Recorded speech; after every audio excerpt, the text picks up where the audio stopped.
This week's readings gave me a little bit of reflection on my personal experience in education, being that Spanish was my first language, as well as that of my children. Um, when they were smaller, had they learned Spanish before English, and depending on the state that we were in, their educational setting was different. We're a military family, so we moved around quite a bit.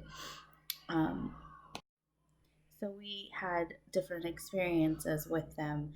I cannot say that I had any experience, either one of us, with the first language classroom where there is an emphasis on the primary language being the home language and no other language being introduced until after elementary started, and even then slowly introduced.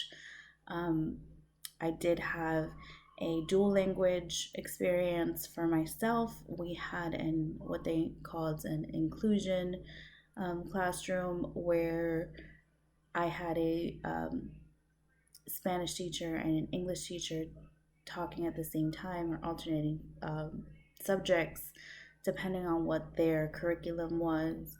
My daughter had Spanish classes that would come in and speak to them in Spanish. So there was that. My son, however, had the English only classroom setting. Um, so he never really fully developed that Spanish language outside of the home. And even then, much like what the theory implies, he lost a lot of his Spanish speaking skills because it was a solely English instructor. Um, and he's only four, so it's a constant struggle for him to understand some of the Spanish words.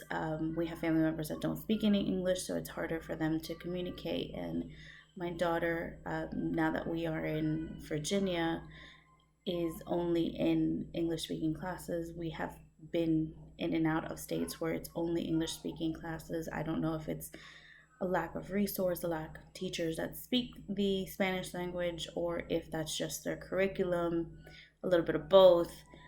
But I can see firsthand on how that can implicate a student whose primary language is not English. Also, in these readings, I learned a little bit about the classroom setting being a social setting for children when they're the second language learning children, um, and how those characteristics or their internal characteristics play a role in how they develop their social cues. With the Omega children being a little more self reserved and what would be qualified as shy, um, not adhering or attaining as much of that social environment that the classroom or educational setting can provide.